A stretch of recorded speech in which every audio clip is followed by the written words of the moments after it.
Hello, everybody. I would like to remind you that we did the gerunds in the previous week.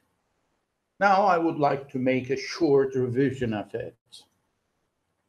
As you know, by adding ing to the base form of a verb, we make it into a noun, which we call then a gerund.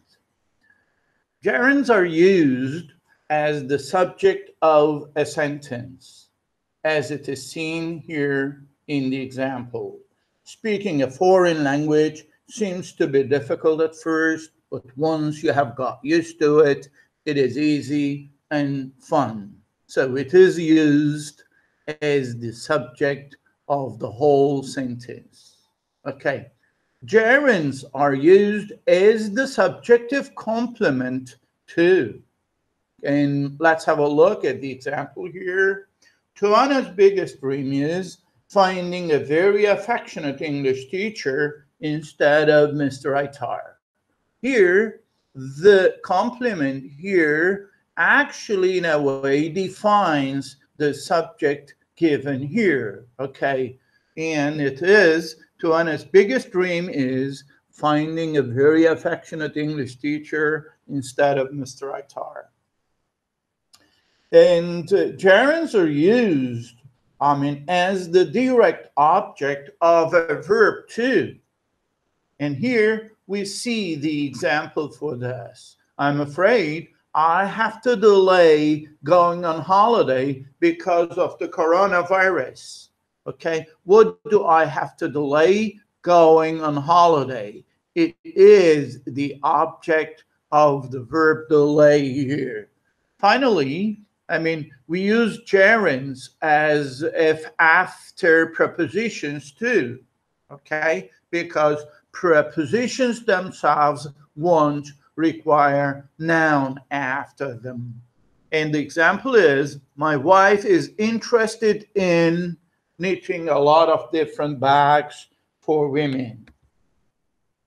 Let's have a look at the first exercise given here.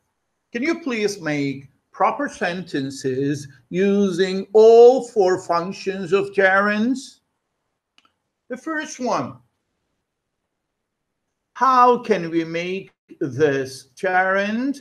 By putting ing to the end of be. So it becomes being interested in books is a good quality.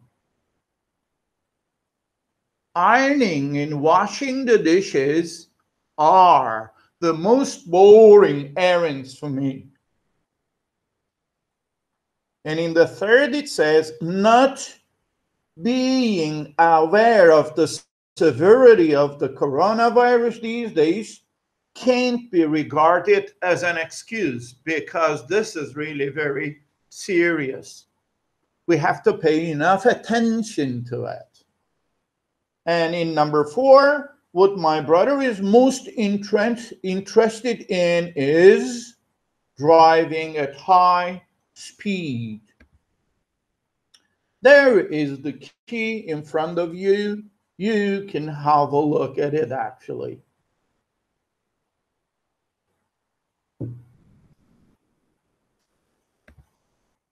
And in the 5th one, what do we say? My fondest childhood memories are, what are they?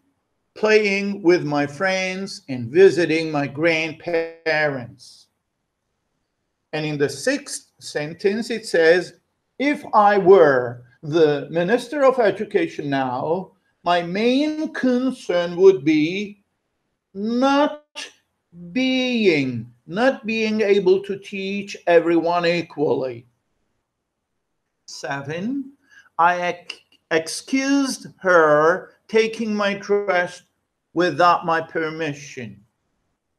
And 8 says, I'm looking forward to, this to is a preposition, and after a preposition, the verb coming is made into a noun by putting an ing, or in other words, gerund. Okay. to the end. I am looking forward to attending my school again because I'm tired of staying home. I still remember going to school for the very first time. Okay? And it is what we see right now is the key to the exercises we have just done. Just have a look at them.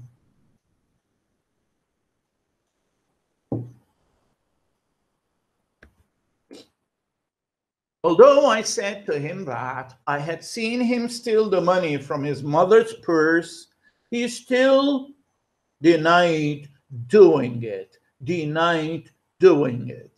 In the end, my brother fulfilled his military service and came home last night. But we had to postpone.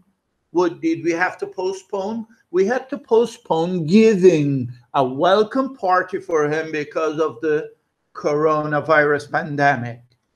So as to get better in English, you must practice speaking it whenever possible. No, I won't ever risk losing this job of mine because I have a big family to take care of. Okay, and here are the answers of this exercise. Let's move. Now, this is a new topic we need to deal with. It is about showing agreements, okay? Showing agreements in positive statements. Actually, it is not new to you. I believe most of you know it very well. I'm just going to remind you of them, okay? Here it says they have a pet lion at home. They have a tiger too.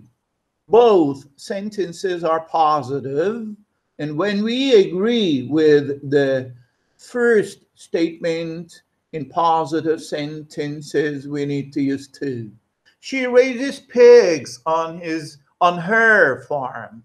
Pardon? She raises pigs on her farm. She raises sheep too. In negative statements, we do not use to, but instead we use either. They don't keep wild animals at home. They don't keep pets either. He doesn't raise cows on his farm. He doesn't raise sheep either. This time in exercise 2, we need to use to or either, showing agreement, of course. Okay, have a look at the first one. My parents live in Germany. My sister does, blah, blah. I don't like eating fish at all. My sister don't, blah, blah. You aren't old enough to get married. Your boyfriend isn't, blah, blah. I didn't quite understand Mr. Trump. The others didn't. I understood the lesson perfectly. Others did. Yeah. Jill was in a hurry. Her parents were in a hurry. Blah, blah. Pay attention, they are both positive. Jill was in a hurry. Her parents were in a hurry, blah, blah. My friend is very successful in his school subjects. He shows the same success in his social life, positive. I hate martial arts such as judo and karate.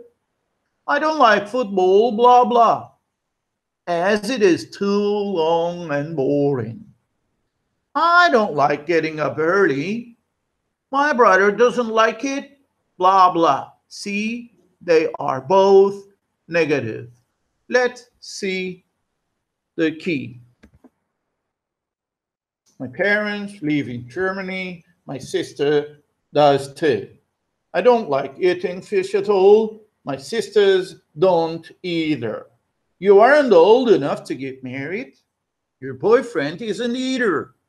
I didn't quite understand, Mr. Trump. The others didn't either. I understood the lesson perfectly. Others did too. Jill was in a hurry. Her parents were in a hurry too. My friend is very successful in his school subject. He shows the same success in his social life too.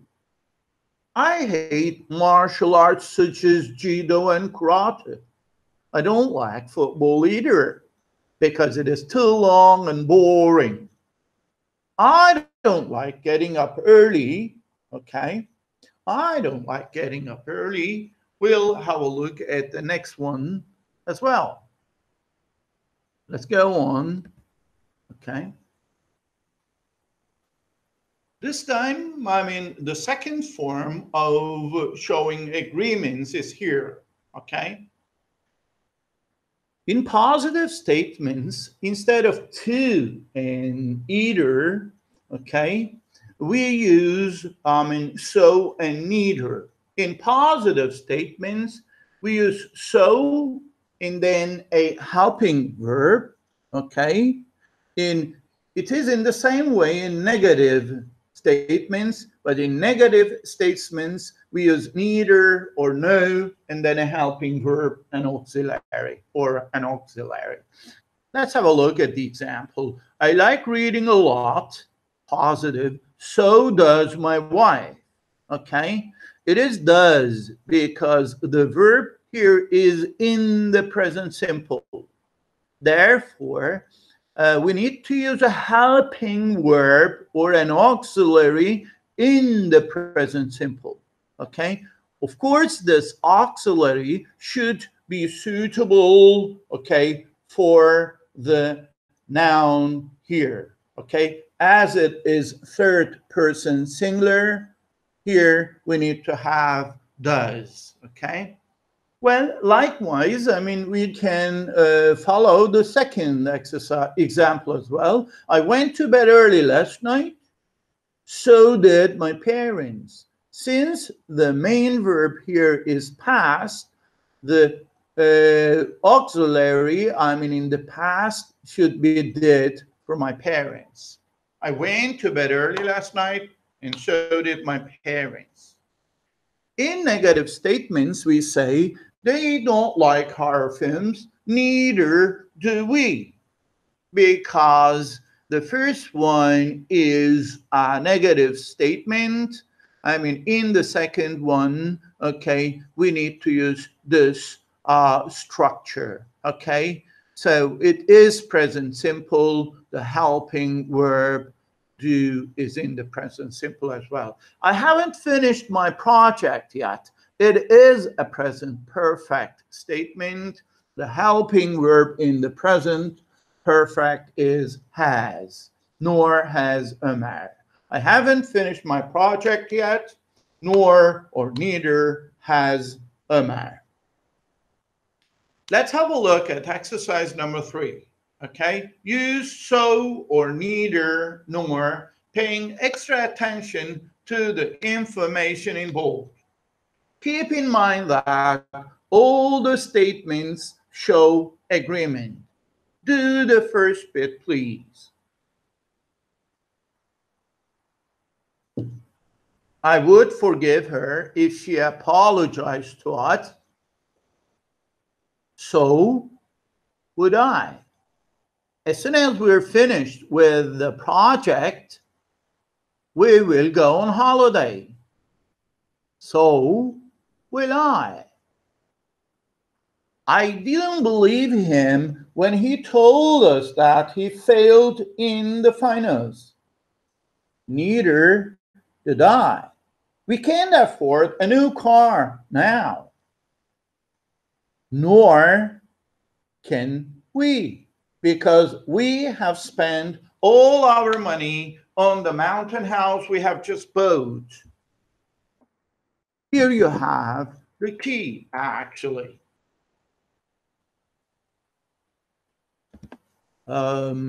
the fifth one is the main news last night was rather depressing. So was the quiz show following it. I didn't like the book the teacher had made us read last week at all. Mind you, it is a negative statement and we have to agree with it, okay? Neither did I. Actually, it was so monotonous and too descriptive. We will go to the conference hall to see a play in the next lesson. So will we. I find football too boring. It is positive, okay, structurally. I find football too boring. So do we, especially after watching it for 90 minutes with the extra time as well. We really get extremely bored. Pay attention to the ninth. We hardly ever study English these days, okay? Hardly ever makes the sentence negative. Therefore, we need to be very careful. Since this is negative, this should be negative too, okay? We hardly ever study English these days, nor do we. Neither do we. As we have had so many exams, I hope they will be over soon. Have a look at the keys given here, okay? The main news last night was rather depressing. So was the quiz show following it. I didn't like the book the teacher had made us read last week at all, nor did I. Actually, it was so monotonous and too descriptive. We will go to the conference hall to see a play in the next lesson. So will we? I find football too boring. So do we. And finally, we hardly ever study English these days. Do not forget, hardly ever makes the sentence negative, and therefore we say, neither do we. As we have had so many exams, I hope they will be over soon. Thanks a lot, folks, for listening to me. Okay, see you next week. Bye-bye.